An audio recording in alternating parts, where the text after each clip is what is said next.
കോൺഗ്രസ് നേതാക്കൾക്കെതിരെ രൂക്ഷ വിമർശനവുമായി ആത്മഹത്യ ചെയ്ത മനോരമ ലേഖകൻ ആനാട് ശശിയുടെ ഭാര്യ ലത. രൂക്ഷ വിമർശനം മാത്രമല്ല, അത്രയേറെ സങ്കടം ഉള്ളുലയ്ക്കുന്നൊരു സംസാരമായിരുന്നു അവരുടേത്. നേരത്തെ ഷമി പറഞ്ഞതുപോലെ ഇതുവരെ മാധ്യമങ്ങൾക്ക് മുൻപിൽ ഇങ്ങനെയൊരു സാഹചര്യത്തിൽ വന്ന് നിന്നിട്ടില്ല. ഇത്തരത്തിലൊരു സാഹചര്യം ഉണ്ടാകുമെന്ന് അവരും കരുതിയല്ല. സങ്കടപ്പെട്ടുകൊണ്ട് കരഞ്ഞുകൊണ്ടാണ് മാധ്യമപ്രവർത്തകരോട് അവരുടെ വിഷമതകൾ അവർ വിവരിച്ചത്. ഈ കോടിക്കണക്കിന് വരുന്ന രൂപ അവർ നിക്ഷേപിച്ചു. അവരുടെ കുട്ടിയുടെ വിദ്യാഭ്യാസത്തിന് വേണ്ടിയിട്ടാണ്. ഇത് പല ആവശ്യങ്ങൾക്കായിട്ട് ഇവർ ബാങ്കിൽ ചെല്ലിയാണ് ആനാട് ശശി. ഒരിക്കൽ പോലും ഒരു പൈസ പോലും ആ ബാങ്കിൽ പലിശ പോലും അവർക്ക് കിട്ടുന്നില്ല. അങ്ങനെ സഹിക്കാൻ വയ്യാത്ത മാനസിക സമ്മർദ്ദം കാരണം അദ്ദേഹം ആത്മഹത്യ ചെയ്യുന്നു. അങ്ങനെ ആത്മഹത്യ ചെയ്ത ഒരു മനുഷ്യനെ കുറിച്ച് പറയുകയാണ് അദ്ദേഹത്തിന് ക്യാൻസർ ആയിരുന്നു, അദ്ദേഹം അത് കാരണമാണ് ആത്മഹത്യ ചെയ്തതെന്ന് കോൺഗ്രസ്സുകാർ തന്നെ പറയുകയാണ്. അപ്പോൾ അതിനെതിരെയാണ് ഇന്ന് ലത, ഒരു ഡോക്ടറാണ്, ഹോമിയോ ഡോക്ടറാണ്, പിന്നെ ഇന്ന് വന്ന് മാധ്യമങ്ങളോട് സംസാരിച്ചത്. ആ റിപ്പോർട്ടൊന്ന് കാണാം.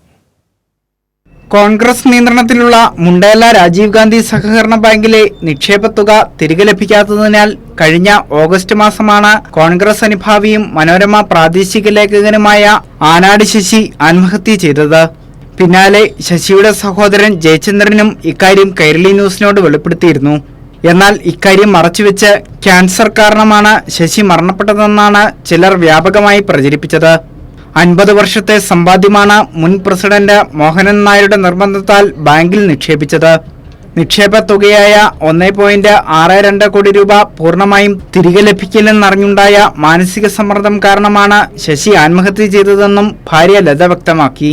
ഞാൻ തൊഴുത് പറയുകയാണ്, ഇനിയെങ്കിലും ഈ ഒരു ശശിന് ക്യാൻസർ വന്ന് അങ്ങ് ഒളിച്ചോടി രോഗത്തെ ഭയന്ന് മരണത്തിലോട്ട് അങ്ങ് പോയി ആത്മഹത്യ ചെയ്തെന്നുള്ള ഈ പ്രസ്താവന ഇനി ആരും ഉണ്ടാവരുത്. എനിക്ക് മോഹനൻ നായരും അതിലൊരാളാണെന്ന് തോന്നുന്നു. പ്രസിഡന്റ് മീൻസ് മോഹനൻ നായർ വളരെ നല്ല സുഹൃത്തുമാണെന്ന് തോന്നുന്നു. കാരണം ശശിയണ്ണൻ ആ ഒരു ആശയപരമായിട്ട് കോൺഗ്രസ് എന്നുള്ള ഒരു ആ പ്രസ്ഥാനത്തെ നെഞ്ചോട് ചേർത്ത ഒരു മനുഷ്യനായിരുന്നല്ലോ. അപ്പോൾ ആ ഒരു കോൺഗ്രസിന്റെ തന്നെ ഒരു സൊസൈറ്റി ആണല്ലോ രാജീവ് ഗാന്ധി സൊസൈറ്റി. അവിടെ അത്രയും അവർ പറഞ്ഞപ്പോ വിശ്വാസം തോന്നിക്കാണും. അതുകൊണ്ടാണ് ഇങ്ങനെയൊക്കെ സംഭവിച്ചു. അദ്ദേഹത്തിന് ആങ്സൈറ്റി, സമ്മർദ്ദം, മാനസിക സമ്മർദ്ദം വന്ന സഹകരണ സംഘത്തിലെ ചില കോൺഗ്രസ് നേതാക്കളുടെ നിക്ഷേപ തുക തിരികെ നൽകിയിട്ടുണ്ട്. ശശിയുടെ തുക തിരികെ ലഭിക്കാനായി സഹായം അഭ്യർത്ഥിച്ച 2 നേതാക്കളെ സമീപിച്ചിരുന്നു. എന്നാൽ അവരുടെ ഭാഗത്തു നിന്ന് പോസിറ്റീവായ മറുപടി ലഭിച്ചില്ലെന്നും ലത തുറന്നടിച്ചു. ഇല്ല, അണ്ണനെ ഞാൻ ചതിക്കില്ല. എന്നോട് പറഞ്ഞു, മാഡം ഞാൻ ഒരിക്കലും ചതിക്കില്ല. ശശിയണ്ണൻ്റെ ഞാനാണ് പൈസ വാരിക്കൊണ്ട് പോയത്.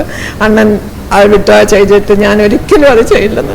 ഞങ്ങൾക്കൊക്കെ ആരും ചതിച്ച ശീലമില്ല. നിക്ഷേപ തുക തിരികെ നൽകാമെന്ന് വാഗ്ദാനം നൽകിയ മുൻ പ്രസിഡന്റ് മോഹനൻ നായരുടെ ആത്മഹത്യയും ശശിയെ കൂടുതൽ മാനസിക സമ്മർദ്ദത്തിലാക്കിയിരുന്നു. അതേസമയം ശശിയുടെ ആത്മഹത്യയിൽ പാലോട് രവിയുടെ പങ്ക് അന്വേഷിക്കണമെന്നാവശ്യപ്പെട്ട പരാതിയും ഉയർന്നിരുന്നു. ബാങ്കിൽ അഡ്മിനിസ്ട്രേറ്റീവ് ഭരണം വന്നതോടുകൂടി നിക്ഷേപ തുക തിരികെ ലഭിക്കുമെന്ന പ്രതീക്ഷയിലാണ് കുടുംബം. കൈരളി ന്യൂസ്, തിരുവനന്തപുരം.